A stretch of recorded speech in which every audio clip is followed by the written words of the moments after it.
Welcome to Just Relationships, the show that offers you concrete ways to make your relationships better. Whether it's your boss, your spouse, your children, or your friends, the quality of your relationships in life directly affects how you feel about yourself and the success you achieve. Your host, Dr. Duffy Spencer, a psychotherapist, telecoach, author, and seminar leader, will interview top experts to help you learn to manage this essential part of your life. And now, here's your host, Dr. Duffy Spencer. Greetings to you. Well, we know that a lot of marriages fail, and we're not necessarily sure why. The idea of lifelong marriage is still in our dream book. But what happens? And what happens when people go for help? And even that doesn't work. Well, I am very, very happy to introduce my guest to you, Dr. David Hawkins, who is the author of Why Marriage Counseling Fails. Yes, marriage counseling is what is the problem, the marriage or the counselor? Well, hello, welcome, Dr. David Hawkins. Thank you, Dr. Duffy. Great to be with you. Thank you so much. So do you want to separate out those two questions? Why marriage fails versus why marriage counseling fails? Sure. What say you? Yeah. I think that's a good idea. Okay, so what is your take first on why marriages tend to fail? I'm assuming you're saying that good marriage counseling can bail any marriage out? Yeah, I'm not saying that actually. Okay. No. I mean, so much has been written, Dr. Duffy, about the challenges of marriage. It's kind of amazing that any marriage can be sustained anyway, even in the best of times, because you've got two, all the different variables, two different people, two different backgrounds, two different personalities, inevitable clash, no way to resolve, no skills around conflict resolution. No skills. Nothing. Yeah. No skills. They enter into this thing called marriage with hopes and dreams, and they think that love can overcome any problem. And right. I guess they have to. I'm married. We all have to think that, or we probably wouldn't lock arms with somebody else. But then alas, the honeymoon fails, and then we end up in reality. Right. The dream of lifelong love, a lifelong mate, someone to be there for you when you're old and infirm, someone to have your back, someone to take your hand, all of that. But you say that most people are ill prepared for marriage. So, when you think about that a healthy relationship requires so much, it requires all that you just said. It requires a graciousness and a giving and a magnanimity, if I can say that word. But yes, it also requires skills, listening skills and speaking skills, and learning how to put your thoughts into feeling words and being vulnerable. And it just takes so many skills. And the majority of people don't have those skills. And so they end up just hoping and wishing and dreaming and hoping that these good feelings will last, but no really support underneath all of that to sustain the relationship, and then they end up in trouble. Real trouble after the honeymoon stage is over, right, Dr. David Hawkins? All the pharmaceuticals in our bodies, what love makes the world go round, sex makes the world go round. So I will find the rocks in my head, fill the holes in your head, and vice versa. I love it that we're different. Together we can be whole. And then after the honeymoon stage is over, then people let their hair down, and then the old family dysfunction, the childhood wounds, all the unsolved problems in a person's psyche. Would you say that's so? I would say that's so. I would add another element, and that is in the last. So I've been practicing for a long time now, 40 years. In the last 10 years, I have specialized in doing depth counseling, depth marriage counseling, depth individual counseling. And I think not only do we bring to marriage a lack of skills, but there's a lot of different traits that we have that are really harmful. Passive aggression, pouting, sulking, erupting in anger, name calling. These, and maybe the name calling only happens once a month. But my word, and then the lack of ability to repair damages. So let's take a 50-year-old man, been married for 30, 25 years, and he pouts. Now we might all laugh and smile and go, "Oh, come on, Dr. Hawkins, how bad can pouting be?" Oh, if you're married to a man who pouts consistently, or a woman who, when she gets her feathers ruffled, she goes off and spends money. Oh, and how bad could that be? Well, if she does it consistently, or you bring up pharmaceuticals, what if there's some alcohol involved in this situation, or drugs, or gambling, or sex addiction? Anyway, any number of other coping. So then if we take a magnifying glass, Dr. Duffy, at these individuals, we wouldn't just see a lack of skills. We'd see, oh, yikes, he brings that. Oh, yikes, she brings that. And they're not even aware of bringing it. So, yes. Anyway, yes. So and you also quote John Gottman, the 4 horsemen of the apocalypse. And he said that condescending is the worst of the 4. Dismissiveness, condescension, and the mate who goes, whatever you go ahead and do it, or I'm sure you're going to visit your parents this weekend. I mean, So sarcasm, the passive aggression, right?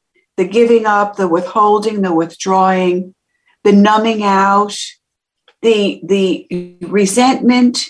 From the French, sentiment, to feel, re to redo something. So constantly to re-feel the same old stuff because it's never resolved. I work with a lot of couples who've been married for decades, and it is really, really tough. How do you start? How do you build? Well, I want to hear your answer. I say forgiveness is a big part of it, but understanding and empathy and forgiveness. Well, they have to want. I look for many ingredients, actually. One is the desire to really make it work. Do we? Right. Because if you're going to really want to make it work, then you're going to invest in really good counseling. You're gonna buy the books and you're gonna read the books. And they won't just sit on the bedstand. You're gonna read the books. You're gonna learn. You're gonna be open. When your mate complains about something, you're not going to be dismissive. You're going to have a, oh my, yes, oh my, you're thinking that. Now, I might disagree with your observation, but I better listen to it. My goodness, could she be right? Could he be right? What a concept, right? What a concept! What a concept! Wow. So being open. Being teachable. So, and of course, if anyone is not teachable, then they're not going to learn anything. So many people, Dr. Duffy, will say to me, "Oh, at the start of counseling, it's kind of, it's not funny, but you might chuckle at this. At the start of counseling, I say, are you open to being confronted about some things? That's what I do. I'm a coach, so I will coach you. Oh, right. Oh, yeah, totally open. Oh, yeah, receptive. Receptive. That's why we come to you. Open, receptive, willing, want to hear. Wow. And then as soon as I do it, alarm. Oh, yeah. Withdraw. Alarm. Because the primitive brain is our permanent alarm system. Yeah. That is constantly scanning the environment for any kind of threat. And of course, our primitive brain takes in information faster than our new brain, our human brain. Yes, that's right. So what about the primitive brain, Dr. David Hawkins? What do we do with that? Well, a lobotomy is that would be frontal lobe. No, so a great point, Dr. Duffy. So first of all, we've all got to acknowledge that we've got a primitive brain. Right. I've written a number of books, but I think in another book I write extensively about the shift. And the shift, Dr. Duffy, is when we feel that threat, when our primitive brain, our limbic system gets activated, we've got to take stock of that. We need to be aware. In fact, I think it'd be perfectly appropriate. I think it is perfectly appropriate for one mate to say to the other, "Give me a moment. I'm not able to take in exactly what you're saying. I want to take in what you're saying, but man, I'm feeling triggered, feeling jacked up, feeling offended, feeling whatever I'm feeling, but I'm not able to hang with you. Give me a moment." And the wise mate will say, "Take it. Take 5 minutes, of course." And then the unwise will say, "No, we're going to keep talking, doggone it. We got to work this through." Primitive brain and all. And that's called a fight. And nothing. That's called a fight. So Dr. David Hawkins, author of Why Marriage Counseling Fails. Yes. I have what you're saying as almost an entree to dealing with marital conflicts is, give me a moment, I'm triggered. Do you know how long it takes me to get individuals to be aware of their bodies and to have enough emotional literacy to just know, instead of acting out the trigger, to put words on it? I am triggered. I mean, this is such a fundamental skill and so incredibly hard in a society that is feeling phobic, disallows us most of our feelings. And then so we never learn to put words on them, and we're emotionally illiterate. Right. So we use fighting words. We use judgment words. You never listen to me. You're always doing this. You never do that. You've always been this kind of person. You never, so they barrel through. They don't notice the yellow caution light in their brain. Right. They got triggered, and that trigger can be a really great thing. Like, we all talk like, "Oh, you got to be careful about being triggered." Oh, I don't know about that. We're all going to get triggered. Right. If we could pause and go, just give me a few moments. Okay. I want to bring my best self to this conversation. It's so important. Anyway, isn't this beautiful how I'm talking, but we don't do this. And I don't do it at times. I barrel ahead. Oh, yellow caution light. Yellow caution light means speed up, doesn't it? No. Oh, yeah. Good point.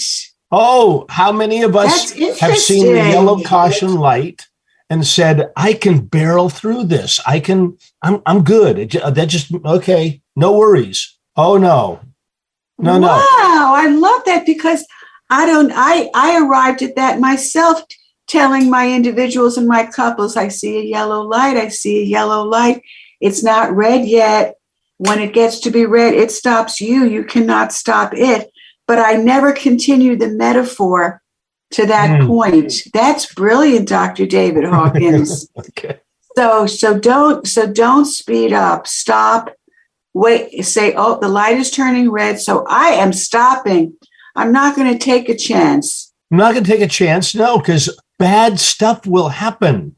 And I think we've got to, Dr. Duffy, we've got to remember that we could barrel ahead, but it likely is not going to end well. And if we can remember that, and then, you're very aware of what happens in the body. If we could stop and slow down and remember that feeling, and remember, the beautiful thing that happens when two people can slow down. Okay. I'm back. I'm with you. I want to hear you. I want to bring my best self to this conversation. I would love for you to bring your best self to this conversation. And then we know what happens when two people do that, that they can be well on their way. It's not magical, but it's right. It's not magical. I find, Dr. David Hawkins, that couples of decades will not be vulnerable with their mates. they are together for decades. And to say something like, okay, I'll try to slow down and open to listen, but I have to tell you, there's a part of me that is so scared that if you see any flaws in me, you're going to leave me. You're going to abandon me. So I can't. It's too painful to look at my flaws. Let's not say anything about them. I don't see them. You don't see them. It's crazy. It's crazy. But I think that's what's underneath it all. And you use beautiful language, Dr. Duffy, saying even something like there's a part of me that is afraid of such and such and such and so.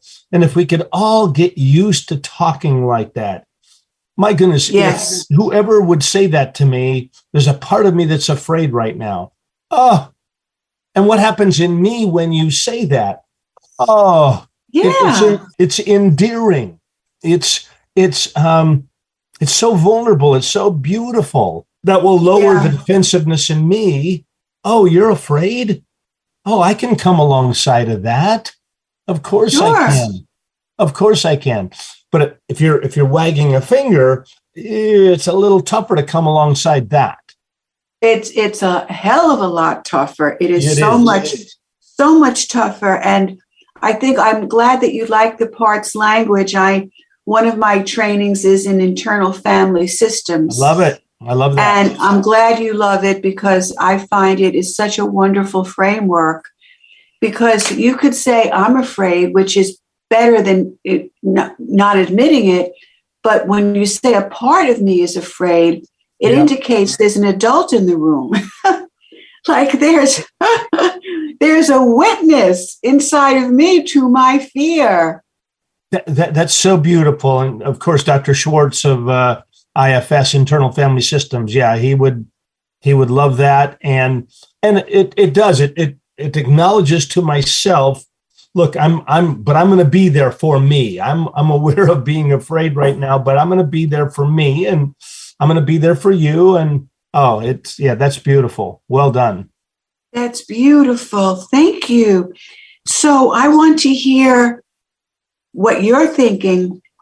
So the couple, first of all, how many couples don't go to marriage counseling? They either stay conflict habituated and miserable, or they have an emotional divorce, empty shell marriage. Right. Or they go ahead and get divorced without counseling. Now, someone has said, okay, I'm going to give this a shot. I'm going to go to marital counseling with you to quote unquote save our marriage. And then what happens? And then there's more disappointment, more red lights. Well, so the typical couple seeing me at this point in my career, my work, they've been to many counselors before me. So whoever good for people, good on them that they're taking a chance on marriage counseling. However, most go into marriage counseling ill prepared. They walk in the door and they with their suitcases of stuff, and they dump out their stuff. I'm mad at her for that, and I'm mad at him for this, and I'm mad, I'm hurt, I'm mad, I'm hurt. But they don't come in. I've got, and I'm sure you do too. I've got a number of things that I say to them at the very beginning of, here's what it will require of you. You may not, I'm so glad you're here. Right. But you may not be ready to do this work because there's some skills that are needed. Some basics. One of the basic skills I call holding space. You've got to be able to come in and listen to one another and validate each other's point of view. Now that validation term, that's worth us lingering on a little bit. Oh, yes. That means if whatever the other person thinks, we need to embrace that. We need to see what truth is in it. Maybe there's only a kernel of truth in it, but there's a kernel of truth in it. She believes it. He believes it. So they've got to validate each other's feelings. They've got to be effective problem solvers. They've got to stop. They've got to put down the blame stick And Right. they've got to be, we've already talked about this, they need to be willing and able to be vulnerable. So no one walks in the door of a marriage counselor having all of those skills perfected, but I lay them out at the beginning and say, this is, you will need to become very conversant with these skills. You don't have to today, but you've got to get there. What do you think about those three? Oh, I think it's brilliant. And you and I are so on the same wavelength. I teach about not using absolutes, but I say, I'm going to use absolutes now. We never have to agree with our partner, but we always have to validate them. Yeah. And separate those two things out, because most people conflate the two. I disagree with you equals I automatically invalidate you. Yeah. So that is a big deal. It's so easy to say to your mate, you're crazy, to gaslight your mate or something. And I really love the phrase, hold the space, because it brings a visual. Yep. It's just so beautiful. And how few of us ever get the space to express, to be real. How few of us ever get a platform to express, right? We all need a platform.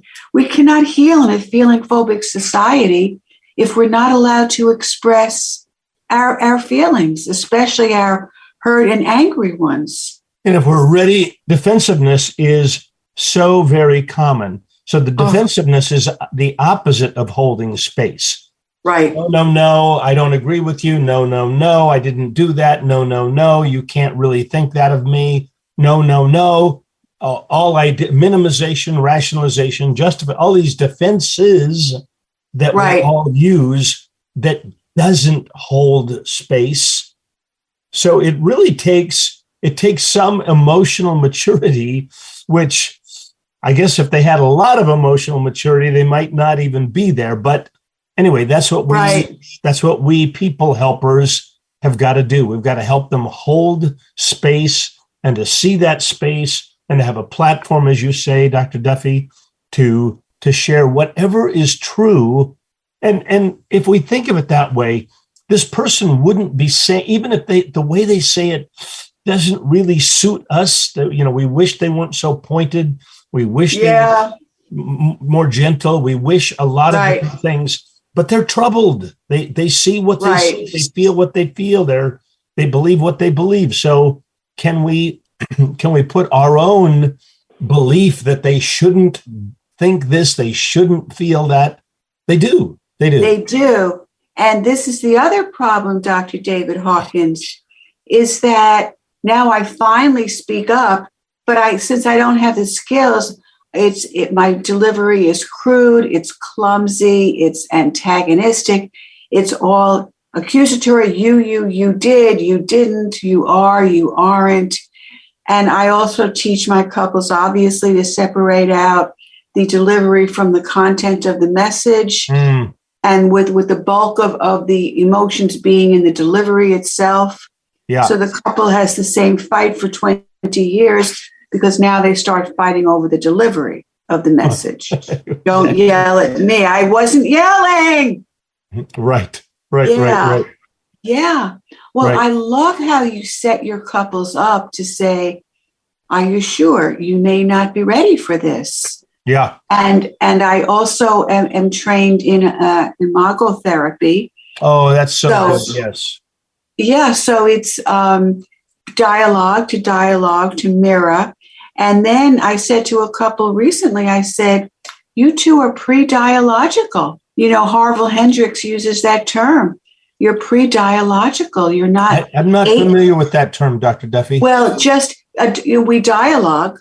Yeah. And instead of, and Harville Hendricks puts it in an optimistic way. Instead of saying, you're not dialogical, you don't know how to dialogue with each other, he says, you're pre-dialogical. Okay. Isn't that interesting? So I would separate out my couples and put them in a marital therapy support group, but I'm not running one anymore. So I basically see them individually for a while, every other, and I ask them to come into the other session. And I do all kinds of combinations. Hmm. So what do you think about that, Dr. David Hawkins? Well, I think that's really, really good. And again, you are engaging them. So you're giving them hope that there's your what's the term again? Pre-dialogical? Pre-dialogical, right. You're pre-dialogical. Not up to dialoguing yet. But we can get you dialogical. We can get you there. But right now you're not there. And so I guess that's just a way of it's also a way of saying to a couple, be really careful right now. We're going to get you to the place where you're going to have more skills. You're not there right now. So be extremely careful with each other. Be careful. And then, you're not ready to fly yet. We'll get you where you can fly, but you can't fly yet. You don't have wings. And it's constant teaching and patience. I don't know about you, but I do a lot of psychoeducation with my clients, individuals and couples. Sure. I imagine you do too, because we're looking at a skill base. Well, I do.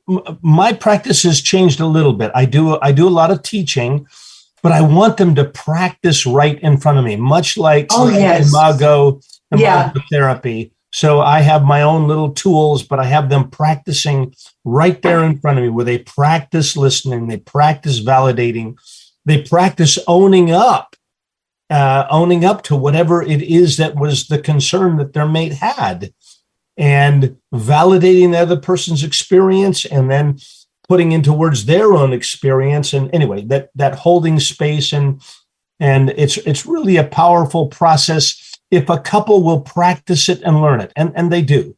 And they do. And I love that phrase, owning up. I talk a lot about self-responsibility, taking responsibility. Dr. David Hawkins, we have to close. Would you believe it? Okay. We have to close.